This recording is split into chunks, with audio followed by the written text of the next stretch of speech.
People pleasing is a recurring theme on this channel, and that's not by accident. It keeps coming up because it's one of the most common symptoms of the wounding so many of us carry. If you want to further understand its origin, where the conditioning comes from, I have another video that walks you through it. But today, I would like to focus on how a person can actually move from being a people pleaser to having firm, rooted boundaries. Let's get into it. I think the first step, honestly, is this. You have to change the story you tell yourself about this habit. Before anything changes externally, the narrative has to change internally.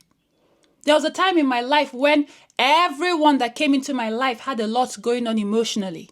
It felt like I was constantly attracting people who were hurting, chaotic, people who were unstable, people carrying deep, unhealed pain. And I was someone, and still am in many ways, who always had a kind word, a supportive message, or some form of comfort to give. And you might be thinking, yeah, but what's wrong with that, Pearl? I thought so too. In fact, I prided myself on the fact that people who weren't comfortable with other people felt comfortable with me. I told myself it was because I was sweet, that people came to me because I'm kind, gentle, wise, and welcoming. I was special. But the reality was this. I had no boundaries. I had no filter for who had access to me. And a lot of those people didn't even know me. And that was because I didn't even require them to.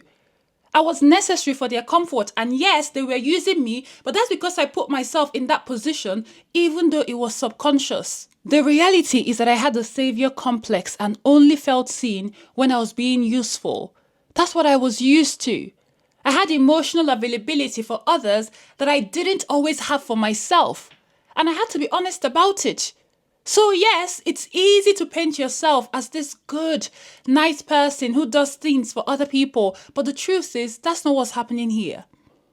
People aren't reciprocating or holding space for you because the nature of people pleasing is that it stifles communication.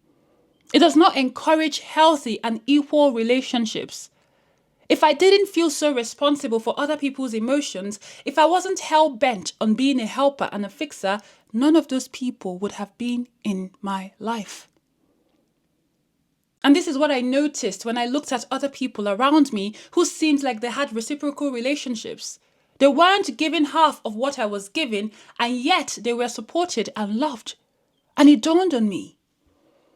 It's not that they weren't generous like me, you know. They just weren't overextending themselves like I was. And I had to admit something uncomfortable. I wasn't necessarily kinder or more loving than these people. It just felt easier to pretend I was morally superior than to admit that I just hadn't developed a sense of self outside of my utility. I didn't have limitless empathy. Who does? I had an overdeveloped sense of empathy. A survival response born from the life I had lived. And accepting this truth and speaking it out loud was where my shift and healing began. Instead of defaulting to the usual, I'm just being nice, I just don't want to hurt anyone, you know, I just want to be there for everyone. I began saying this out loud instead. Pearl, girl, kindness cannot exist without boundaries, and you obviously lack it. So, is what you're offering this person right now kindness? Or are you using them as a crutch for your fear and pain? It's really hard when you hear this out loud. There's something about checking yourself out loud. Compassion without self-protection turns into resentment. You feel used, invisible, and ignored. Quite frankly, I've never met any people pleaser who isn't resentful or burnt out in some way. So you have to stop lying to yourself about what people pleasing actually is. It's not noble. It's a learned habit of disvaluing yourself for whatever reason, whether that be a fear of rejection, fear of intimacy, desire for love, fear of abandonment, fear of being seen as selfish, difficult, inconvenient, fear of being discarded altogether, fear of being an outcast. There's so many more. If this is hitting something in you, I hope you recognize that this isn't an attack. Please. I'm not trying to shame you. I'm just inviting you to honesty, because that's the only way to find your freedom. And this leads me to number 2. Recognize and tend to the wound that created the pattern. If you're a people pleaser, chances are you're also someone with insecure attachment patterns. This includes anxious, avoidant, and disorganized attachment styles. If you're anxiously attached, you probably show up as someone who is hyper-focused, hyper-vigilant on what other people want, what they feel, what they might be thinking, just so that you can mitigate any issues. The driving force here is that you want to keep the peace and keep them happy and fulfilled no matter what. So much so that you completely override what you need, because in your mind and probably experience, conflict, rupture, and enforcement of boundaries lead to abandonment. So you're always overfunctioning in all your relationships. And this is the most traditional people pleaser. If you've met one before, this is probably how they present. If you're avoidantly attached, you might mirror what another person does, what they want or need, just to get their attention or to keep them close. But then once they lean in, you pull away. You retreat. Not because you don't want connection, but because you fear intimacy. You fear what vulnerability demands. You stay in control by staying detached and chill on the surface. And this is where people pleasing can also begin to resemble manipulation. You might not mean to, but that's the effects you're having on people. That hot and cold behavior is just fear, yes, but now other people are being dragged into your cage. If you have a disorganized style, it's a mix of both. You want love, but when it comes, you fear it. You want closeness and connection, but would distrust and eventually sabotage it. You fear that connection could be followed by withdrawal, punishment, abandonment, or all three of them. You're always waiting for the drop, half in, half out. The good news is that your attachment style isn't a personality trait. It's a survival strategy developed in response to unmet emotional needs, inconsistent safety, relational instability in your past, most specifically your childhood. So it can be worked on. And I believe it starts by getting curious about your triggers and then your patterns. Maybe you're someone who falls into a pattern of overgiving, over-explaining, fawning, and even taking responsibility for things you didn't do whenever there's silence, delayed responses, or perceived emotional distance. Those are your triggers. Being aware of your triggers will help you realize when you are about to fall into a pattern and how to address it. So, if you're an anxious one, you have to address the anxiety that pushes you to overcompensate. What exactly are you afraid of? Ask yourself, what is my core wounding and what am I hoping to gain by performing? For me, I eventually realized that I had a deep desire to save people because I was trying to save myself. I was trying to redeem something within myself. If I could fix someone else, heal them, help them, maybe I wasn't as worthless as I had been made to feel in my childhood. Maybe it would make up for all the parts of me that felt too broken and tender. I would finally have purpose. I would finally be worthy. And my trigger was being around people who were wounded. It wasn't that I attracted them. I attracted everyone. But then I chose them. Because any other relationship would have required me to exist outside of my pain, and I didn't know how to at that time. So give me someone lost. Give me someone broken. That was my opportunity to earn love, to become necessary. They didn't have to know me or actually see me. I just needed to prove that I deserved to be kept. So once I identified that, it became harder for me to shamelessly continue engaging in that behavior because it felt awful. There's something about knowing why. I knew I had to learn to love myself and to heal myself. That's what was exposed in that moment, a lack of internal self-worth. Let's say you're driven by a fear of abandonment. The reality is this. Only a child and a person with high support needs can be abandoned. Fully able-bodied adults cannot be abandoned. If you are afraid that someone will abandon you, it means you have abandoned yourself first. That's the work. When you were a child, it made sense. Fair enough, you needed your parents, your caregivers, your community for survival. Now, not so much. So the question is, how do I take care of myself so that someone choosing to walk away or even maybe just living their lives does not put me in a state of chaos? What truths can I remind myself of when I feel this fear rising? For example, you can say, I am allowed to have needs, but it is my duty first and foremost to meet them. So yes, right now I feel the need to over-communicate, over-function, and bend over backwards for another person just so that they won't leave. But what can I, in this moment, give myself to let this feeling and anxiety pass? Maybe I give myself a 20 to 25 minute deep breathing exercise that I find on YouTube just to center myself. Maybe I can keep repeating reminders out loud. I am safe, even if they don't choose me. Or I don't have to prove my worth by overgiving. I just keep saying it. Or maybe I can continuously tap. I don't know if you know about tapping all over my body, or I put my hand on my heart and I keep whispering over and over again, I've got you, babe, I'm not abandoning you again. Over and over again until it registers. 30 minutes, 10 minutes doing that. Because as long as you can work and contribute to society in some way, you are able-bodied, no one can abandon you. And I know it sucks to hear it, but it's true. They can choose to leave for whatever reason, but they are not abandoning you. They are just carrying on with their life. And you can do the same too. And if it's rejection that's your fear, the truth is, it's just a part of normal life. Everyone experiences it. You're not special. I'm not special. When it comes to these experiences, it's a human experience. Doesn't matter where you come from, you'll be rejected. And you will never grow if you keep avoiding difficult feelings and emotions. If it's disapproval, again, unless your life is in danger, you have autonomy to choose the life you want. Because it's different here. When someone's life is in danger and they do something, they're not people pleasing, they're saving themselves. That's the difference.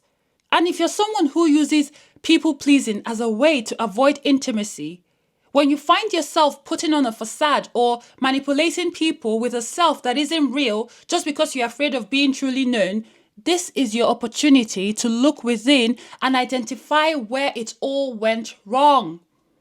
And to start asking yourself, what part of myself am I protecting when I withdraw, when I hide? And then to start rewiring your brain with truths like control is not connection. It's hostile and unkind. See, there's something about telling hard truths out loud. It shifts something within you. When you realize that trying to control people is not a kind thing to do, then the question shifts to, do I want to remain unkind? That's up to you. I'm not going to answer that for you, but that's up to you. Because for me, I was so terrified of being a person who manipulates people or who tries to gain people in a certain way, who tries to use people just on my own, that I had to shape up, whatever it's called. I had to get my shit together quick. So you tell yourself, I can still be close to people and maintain my autonomy. I can be close to them and have boundaries. Your fear, unlike those people who fear abandonment, is being engulfed. So once that fear comes up, you have to name it clearly. This isn't a threat. I can allow people to see me and they can choose what to do with that information. I am not under threat. This is just an unfamiliar situation. You take heavy breaths and you stay through the discomfort of being seen. You maintain autonomy. You are grown. You can maintain boundaries. There's nothing to actually fear. It's all about working with your brain and your mind and the fears it perceives. Are they actually real, or is this just unfamiliar territory because that's not what you're used to? Okay? We also have to recognize that people pleasing hinders connection. If we don't allow people the space to truly be reciprocal, we set them up for failure. Only manipulative people and people with sinister goals want to be in a relationship with someone who doesn't have needs. And truly, a lot of people won't know unless you explicitly communicate. The onus is on you. So if you really want to connect with people who care about you and who won't reinforce the experience of leaving when you show up as a person with needs, you actually have to start saying and showing your needs, your discomfort, your emotions, your opinions, your personality. The people who were pleased with the former self, who had nothing going on for them and who always morphed for them will become displeased. Hello, it's called people pleasing. So once you stop, people become displeased. And that's great news. Because people who are ready and open to reciprocal connections and who feel like you're a match for them will flock to you. But for this to happen, you have to build boundaries and learn to implement them. And this is number 3. Boundaries are not for others to keep, they are for you to honor. So get a pen and a paper and make a list of all the places and relationships in your life where you keep ignoring your own needs and why. What is stopping you from speaking up? What is that fear there? Are they asking you to? Those people, are they asking you to? Or are you just taking on that role out of fear or lack? Write out what you need going forward. All those things you haven't communicated before, write it out. Remember, nothing worth doing is easy. So this will all feel uncomfortable and people may resist, especially if they're so used to you being a doormat. Is there a conversation you need to have or someone you need to restrict access from? Make a plan on what to say the next time your triggers arise. For example, I have a list in my notes app called Different Ways to Say No Explicitly. Number 1 is no as a full sentence. And that's right, But for people pleasers, including retired ones like me, it might feel too blunt sometimes. And I know that's rich coming from me. I know. But I've made a list of things that allow me to say no without over-explaining. Like, if it's a person who likes dumping their stuff on me or tries to get free labor out of me, I say something like, "Thank you so much for sharing this with me. I'm unable to help, but I trust that you'll sort it out." I use I sentences. It's all about me. So there's no attack there. I haven't given a reason and I have just encouraged them too. Everyone wins. I don't attend such and such things. But thank you so much for thinking of me. I hope you have so much fun. Sometimes I even say I'll look out for pictures when they're out. Hello. If you're a people pleaser, you'll be in recovery for a long time. So make notes. Google short answers you can give in certain situations and memorize them so you can stay gracious and yet firm when situations arise. Now, number 4, stop assuming. Oh my God. Listen, who died and made us the judge of someone else's life? The assumption that we can somehow manage someone else's happiness and well-being when they are not a child is not only unhealthy, but a little conceited. Other people's emotions are not your responsibility. They are theirs. And if they need something from you, let them ask. And then you decide, based on what you know now, whether it's something you can do or not. I remember the day I looked in the mirror and I called myself out. I was like, I looked myself up, down, up, down. I give myself the African eyes. I was like, who do you think you are? I said, Biagodo, come here, pal. Who do you think you are? The average adult is fine with you telling them no or not being involved in the way they hoped for. The problem is the story you tell yourself about how they will feel if you do so. Again, you are preempting and taking responsibility. And let's say they do crash out or lash out. That's their emotion to deal with. You should never find yourself in a situation where you are having a toddler moment with another grown adult. Their feelings are theirs to regulate, and yes, we can co-regulate, but it must be a safe and reciprocal environment for both parties. I'll keep saying this. Discomfort isn't a signal to stop. It's a sign that you are doing something different and unusual. So of course, it will feel different and uncomfortable. But that's because you are implementing change. So don't let that stop you because you will be... See, the first time you tell someone no, you'll feel like a horrible human being. You might even be thinking about it weeks later. Am I such a terrible person? Sit with that feeling. Allow it to be there. You're a human being. It's not something you're used to. Your idea of what is normal is warped. So quite frankly, you're not the best judge in that situation. So fair. You feel awful, okay? People pleasing does not help anybody. So make a pledge to start ridding yourself of it today. I've had years of practice and yet I sometimes find myself almost giving into my tendencies. Just last week, I Googled how to shut down unsolicited advice from a friend. Not because I don't know what to say, but because I was wrestling with mitigating their feelings. So stay alert, open your eyes. Note how people react to your boundaries and make diagnostic decisions about the state of that connection based on their behavior. And practice, practice, practice. It really makes improvement. Not perfect, but improvement. There's nothing better than connections built on honesty and reciprocity. As always, it's been an absolute pleasure. My name is Pearl Girl, and I will see you in the next video. Hey. Next video. Hey. Hey. In the next video. Hey. Okay, I've destroyed my closing.